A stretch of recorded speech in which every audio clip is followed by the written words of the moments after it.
So this article is from John Mason in ArabAmerica.com. And with MLK Day fast approaching us on Monday, I would like to reveal the truth about liberal Zionist, Orientalist, and Islamophobe MLK. Look, MLK was an Islamophobe. MLK was an Orientalist. MLK was a liberal Zionist. That's what MLK was. So MLK was a two-stater. He was a liberal Zionist, and he was brainwashed by his Protestant extremist beliefs. Now, if you know anything about Protestantism, you know Protestantism, especially the Baptist variety, which MLK was an adherent of, is filled with Orientalism, Islamophobia, Zionism, and Freemasonry, right? MLK was an Orientalist. MLK was a liberal Zionist. MLK was an Islamophobe. And this brings us to a larger discussion about the Black community and Black Christians and Black Zionism and Orientalism, right? It brings us to a larger discussion, right? So on January 8th, 3 pro-Palestinian protesters were escorted out of Emmanuel African Methodist Episcopal Church in Charleston, known as Mother Emmanuel, for protesting Genocide Joe's presence there. Protesters interrupted Biden's speech to confront him about the U.S. funding of and refusal to stop the genocide of against the Palestinian people, where over 20,000 people in Gaza have been murdered by the Zionist entity. An estimated 10,000 are stuck under the rubble and presumed dead. And kidnappings, illegal arrests, and shootings occurred daily in the West Bank. While Genocide Joe was about to acknowledge the victims of the 2015 attack on Mother Emmanuel, where white supremacists still and roof gunned down 9 black congregates, one non-black protester stood up and said, "If you really care about the lives lost here, then you should honor the lives lost and call for a ceasefire in Palestine." About the ceasefire in Palestine, I'm of the same belief as Khalid Barakat and Palestinian Islamic Jihad. And this is from my friend Saheli Chowdhury, who interviewed Khalid Barakat. Barakat, when consulted about the pertinence of the ceasefire now slogan used by people sympathetic with the Palestinian liberation cause worldwide, as well as many governments around the world, he commented that no one in Gaza demands a ceasefire because that plays into the narrative of 2 equal forces in the battlefield, when in reality, Palestinian resistance cannot be equated to the Zionist occupation in any way, military, politically, or morally. However, he added, we have to look at who are demanding the ceasefire in Gaza. There are those who want this massacre to end. They want the genocide to stop, he commented, referring to the demonstrations held worldwide in solidarity with the Palestinian people in recent days. On an international level, in demonstrations, when someone chants ceasefire and people repeat that, our role, I think, is actually not to say we don't want a ceasefire, but to explain that the content of this is to stop the aggression, the Zionist aggression, and to ensure that the Palestinian resistance comes out victorious. Right? For national liberation movements, for people being subjugated to ethnic cleansing and genocide, if you ask them for a ceasefire, if you ask them to stop their fire, it's just misleading, says Barakat. And to be honest with you, sometimes some groups that would adopt the ceasefire slogan, I think, they care about the Zionist squatters captured in Gaza.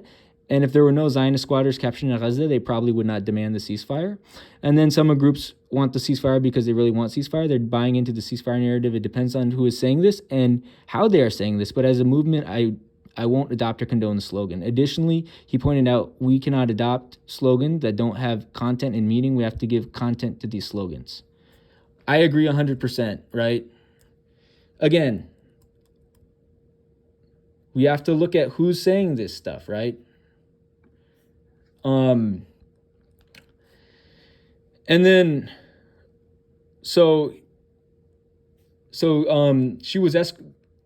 she and the protesters with her, one of whom was black, were escorted out of the church as some members of the audience shook their heads or even yelled at them. The most shocking moment was when the room responded to the protesters' chants of Free Palestine with counter chant of 4 more years, 4 more years, standing up and clapping for Genocide Joe, the very man who has been called to accountability for genocide mere moments later. As a black person with maternal roots in the South, it was one of the most despicable and heartbreaking things I'd ever seen for my own people. A holy place used to call for 4 more years of genocide. Here's the clip. Without light, there's no path from this. He sounds like senile and geriatric. He should be in prison for genocide. Darkness.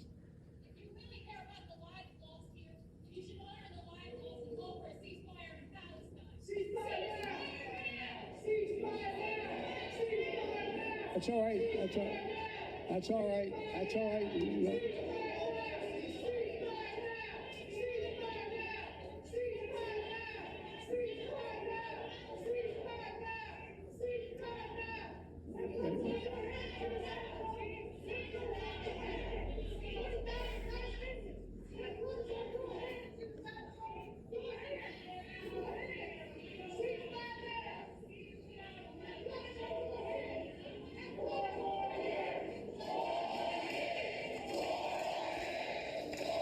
That's just a stuff out of law. That's disgusting. But it didn't surprise me because I know that Zionism is alive and well in the black Christian community. Even amid the powerful solidarity we've seen between black and Palestinian freedom fighters, the insistence on supporting a colonial apartheid state unfortunately is present in places one would assume would reject it the most. Christianity is at the heart of this cognitive dissidence, and Zionism and Islamophobia that too often goes unchecked. For Zionists in the black community, support of the Zionist entity is usually not deeply emotional. Unlike synagogues, black churches rarely hold fundraisers for the IOF, say prayers for the Zionist entity when they're attacking Palestinians, or show up to pro-Zionist events. Their complicity shows up here, in the realm of politics, where they close their eyes to the sight of severed limbs of Palestinian children and close their ears to the cries of Palestinian parents out of loyalty to whatever Democrats in office, even if they, like Genocide Joe, are a genocide heir. Even when fellow black Democrats try to hold politicians accountable for their violence against Muslims, like Obama's infamous bombing of West Asia, Africa, and South Asia, 10 times the amount of drone strikes than under George Bush, they're often shot down with excuses like they would have gotten rid of him if he didn't do that, or he's just doing what every president does. Or now with Genocide Joe, the intellectually lazy Trump is worse. What I witnessed at Mother Emanuel also reflected a deep sense of entitlement that can only come from desiring to model oneself from the violent individualism in white communities. Although children were being killed or starved to death by Biden's orders, they sat there as their pain and perspective took importance above all else. Several people online attacked the protesters for disrespecting a house of worship, noting they found it even more reprehensible because of Dylan Roof's mass slaughter in the same building, and the fact that 2 of the 3 visible protesters were white or non-black. Mother Emanuel AME is a hallowed ground in the AME church community, especially. The shock of people in the crowd at protesters yelling out while Genocide Joe was speaking from the pulpit cannot be overstated. I too couldn't believe it.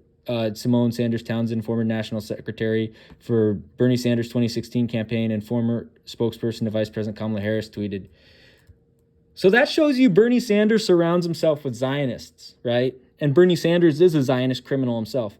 As an organizer myself, I would not have had a non-black person or white presenting person, ethnicity, or race of the protesters unknown speak first or loudest. Of course not, not because it's morally wrong, but rather it handed them a talking point that black Christian Zionists used everywhere as a convenient excuse for why they were permitted to look away from genocide, to campaign and vote for the man that made it all happen. But the most unholy thing that occurred in that church was Genocide Joe being there in the first place. When I went to Charleston last summer, I went on a tour that passed by Mother Emanuel, where our tour guide proudly told us to have a house of worship was born from holy protest. The African Methodist Episcopal denomination was created when black Methodists broke off after experiencing racism and segregation by white Methodists. In 1822, Denmark Vesey, a free person of color, free black person, planned a slave rebellion in 1822 at Mother Emanuel. Vesey was hanged for his rebellion, and the church was set aflame and burned to the ground. Sanders Townsend was right that Mother Emanuel is sacred ground, so why invite the devil into it? So, referring to the carnage Roof brought into Mother Emanuel from the pulpit, Biden said to the crowd, the word of God was pierced by bullets of hate and rage, propelled by not just gunpowder, but by a poison that for too long has haunted this nation. And what is that poison? White supremacy. This has no place in America, not today, tomorrow, ever. Although I'm well versed in the hypocrisy of this country, him saying that while continuing to fund apartheid and genocide in occupied Palestine was a new level of evil. And other pro-Palestine Black organizers see it too. Lead Charleston Black Lives Matter organizer and member of Mother Emanuel, Marcus McDonald, who was denied entry into the church because of his known affiliation with the Palestinian Liberation Movement, said in a statement, "We find it so disrespectful that President Biden has come to the place of the massacre while actively benefiting and promoting a genocide and massacre in Gaza." McDonald continued, expressing how Biden's presence went against his religious and spiritual teachings and beliefs. "My church missed the mark. It missed the call to Jesus. Astaghfirullah. Because Isa alayhi salam was a prophet, right? Allah is the one true God, right? And this is another thing Christians get wrong, right? To choose the oppressed, the orphan, the widow, and the refugee over the empire. Biden has no place speaking from our pulpit to invoke the lives lost at Emmanuel, but while simultaneously ignoring the thousands of lives lost in Gaza, in the bombing of Beit Lahim, and apartheid in the Holy Land. I stand in the heritage of protests that birthed AME Church to issue the righteous call to study war no more." And then back to Nyla Burton speaking. "As a young child, I knew Christianity wasn't for me. And in my mid-20s, I left the Jewish community for Islam due to racism, family reasons, and a spiritual connection to the faith's tradition of resistance. But the Black church is a place I still find sacred to my sense of self. It is a place I associate with survival and resistance, with the art and beauty, with the soul of a nation rising to fight its oppressors." It's good to see that Nyla Burton left the cult of the Jewish community cult, because for a while she was a Zionist grifter. Seeing the Black church crumble along with the American empire has caused a whirlwind of emotions, mainly rage and deep grief. Much has been made of Black anti-Semitism, some of it legitimate, like Kanye West publicly saying he loved Adolf Hitler, and some of it ridiculous and racist, like Jamie Foxx being attacked for simply referring to Judases in his life that was reported falsely by the press. But Black Islamophobia has long gone uninterrogated as a dangerous form of religious discrimination in the Black Christian church.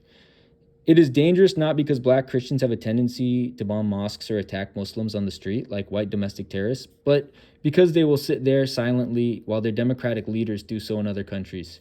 They will silence dissent under the guise of racial progress, and they will either gleefully work alongside those doing the killing, coveting positions in the cabinets of murderers of Black and brown Muslims. We have seen this with Obama, and we are seeing this again with Joe Biden.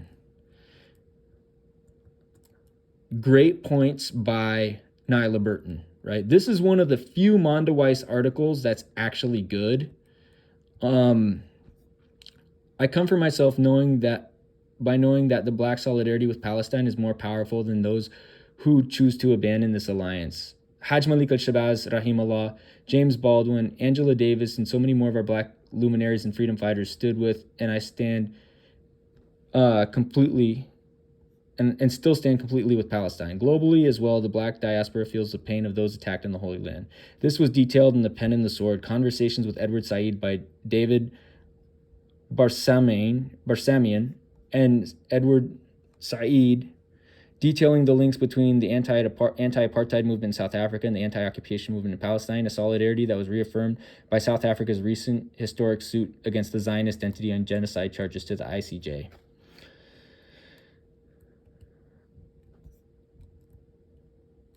While the ANC was in its worst moments in the 1960s and 1970s, they were getting help from us and from the Algerians and others, Said explained. So that suggests an understanding of our own place in history, that we're not just innocent pastoral people, that we're a part of this big movement. So why would many Black Christians in this country forego their place in such a large, holy global movement? Why would they not want to be remembered for standing tall as the trees in this fight against oppression, rather than bending to whatever Democrat gets the nomination? Some might say the fear of outwardly racist Republican Party is the main factor, but I think it's something else. I think Black Islamophobia in many ways is a form of self-hate. When we were stolen from Africa, many of us were Muslim. We had names like Musa, Warisan, and Warisan changed into Peggy and Franklin. The cultural genocide we endured nearly succeeded in wiping out Islam in the United States or occupied Turtle Island. until the Nation of Islam helped revive it during the civil rights movements, with their adherents moving on later to more traditional forms of Sunni Islam, authentic forms, I shall add. Black Islamophobia in the Christian community is to me a desperate attempt to be validated by whiteness by participating in its violence, by distancing yourself from the Muslim roots of your ancestors, by coolly chanting 4 more years to bombing a predominantly Muslim country. It is like whiteness, is a club they want admission into, and Muslim lives or even Arab Christian lives are the price, then so be it. This is why Black Islamophobia may be philosophically a rejection of self. It is functionally an attack on an outgroup and should be seen as such because it results in the community's complicity in death. People join the military and go kill black and brown Muslims, or they support the leaders who do and harass anyone who even suggests not voting for them. This too is Zionism, perhaps a passive brand, but Zionism all the same, and still deadly and unholy. Forgiveness for these sins should not come easily and should not be granted with a feeble, I didn't know, or I was full of self-hate. I didn't know those who chanted 4 more years at Mother Emmanuel will find redemption, but that's not my concern. That's between them and Allah, obviously. It was Biden himself who desecrated Mother Emmanuel, decrying white supremacy from a pulpit of a church where a white man butchered black congregants because they were black, while he sends millions of dollars in aid to the Zionist entity so they can bomb infants, children, women, and men just because they are Palestinian. It was Biden who desecrated Mother Emmanuel, speaking about his poison of white supremacy when he advocated for, compromised with, and befriended segregationists during Jim Crow. His pals were some of the same people who sanctioned the lynchings of my family, of the family of black people all around the South. His presence was unholy, not the protest. His words were no sermon. They were a campaign speech given because he is terrified of losing the election due to genocide, while also refusing to end the genocide. The serpent condemned the poison dripping from its own fangs. The serpent was given the highest position to spew this hypocrisy in a holy place, a position given to him by those entrusted with upholding the dignity and sanctity of that holy place. That is what I weep over. Again, I feel like Mondoweiss is hit or miss, and this article's a hit, man. This article's a good article. Like Mondoweiss has mixed reputations. Let's click on this link